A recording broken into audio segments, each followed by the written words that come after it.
Alam ninyo, ako'y tao lamang.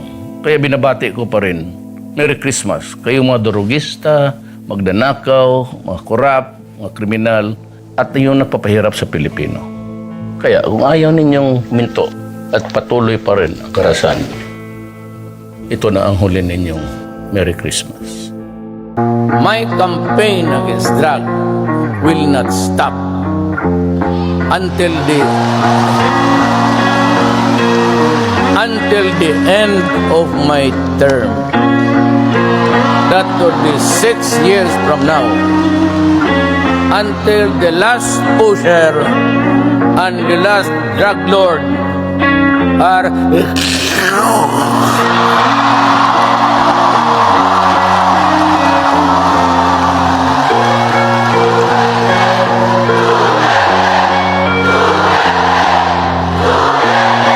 yung basura ng Canada. I want a boat prepared.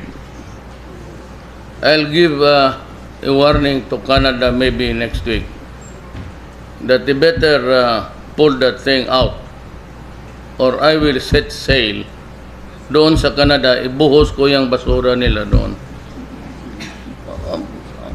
I cannot understand why they are making us a dump site. And that is not the only case in point. Papasunod-sunod yan na pinapadala yung basura sa atin. Well, not at this time. Magkaaway kami na diyan, Wayin natin ang Canada. We'll declare war against them. Kaya man natin yan sila. Sa uli ko talaga. Tingnan mo. Ikarga mo yan doon sa barko, load it, the containers to a ship, and advise Canada, I will advise Canada that your garbage is on the way. Prepare a grand reception. Eat it if you want to. Buang ito, ginakaya-kaya tayo.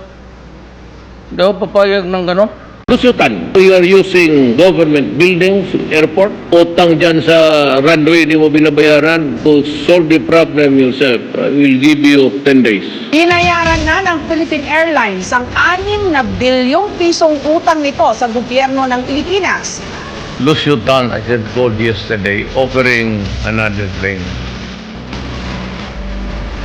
I'd like to just say to Mr. Lusyutan, on behalf of our countrymen, salamat po.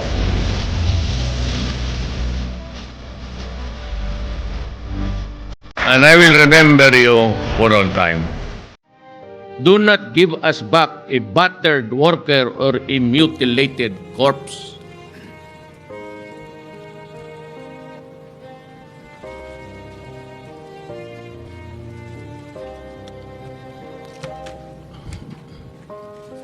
Putang, hindi ko na masikmura to. It is totally unacceptable to me. Kung wala rin lang ako magawa sa Pilipino tapos ganito, wala akong silbi dito pagka-presidente. Umalis na lang ako kaya. What for? No. Alam mo mga taga-Kuwait, you guys, I'm addressing the Kuwait nation. There was this friction created because Iraq invaded Kuwait many years ago. We went there. We were enthusiastic. We were fought to protect your interests. We did not fail you. Oh, how come my countrymen are now suffering brutality, cruelty, and death? And you seem to be oblivious about it. We've been complaining that we are showing you shortly what the yung litrato.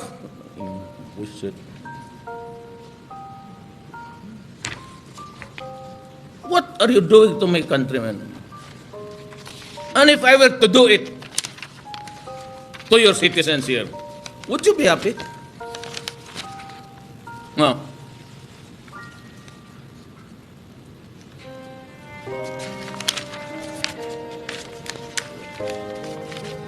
No. Mga para pinirito ang gilitson.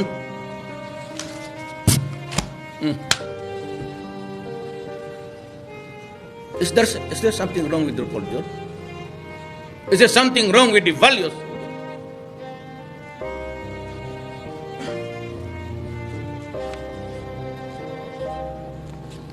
Potang inaprinansya yung katawan.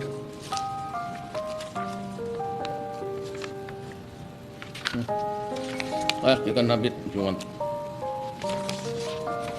Enjoy the reading, ladies and gentlemen of this republic. And that is because our only fault is that we are poor. I said, God is a great being.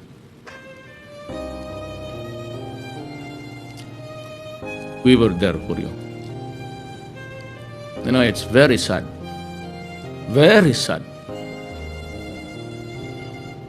that this is what we get in return. Well, maybe someday. God is good. God is great.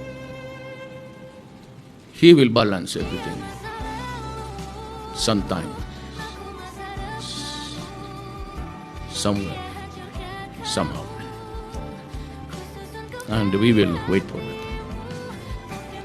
Those who want to be repatriated, with or without money, I will ask PAL and Cebu Pacific to provide the transportation. I want them out of the country, those who want to go out, in 72 hours.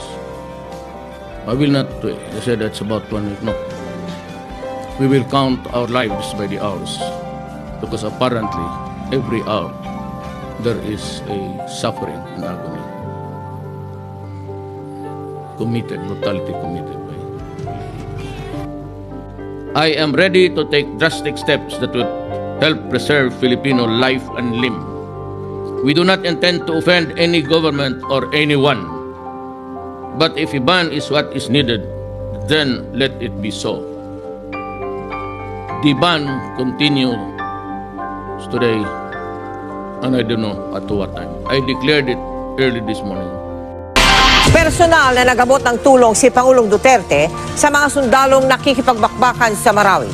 At doon din niya sinabi na ayaw na niyang makipag-usap sa mga rebeldeng komunista. Kapag naubos na raw ang Maute ISIS, ang New People's Army naman ang isusunod ng militar. Yan ang tinutukan ni Joseph Morong. Bantay sarado si Pangulong Rodrigo Duterte nang pumunta siya sa ground zero ng operasyon ng gobyerno laban sa teroristang grupo ng Maute sa Marawi. Naka-Philippine Army pattern na camouflage ng Pangulo. Kita mula sa sinasakang helicopter ng Pangulo ang pinsalang dulot sa Marawi. Pinili raw ng Pangulo na bumisita na sa mga sundalo kahit hindi pa tapos ang bakbakan. May bakbak pa. Ayaw ko pumunta dito yung this time na. Wala akong participation. So, hindi sa ligaya. Namigay ang Pangulo ng grocery at mga relo sa mga sundalo. In-inspection din niya ang mga armas na nabawi ng militar sa Maute. Sa isang punto, habang kausap ang mga sundalo, tila nagpipigil ng damdamin ng Pangulo. Ako ang taong nasasaktan. Talagang every night kong mabasa ko yung paper, nababasa ko yung mga ilang casualty. Your life is not less important than mine.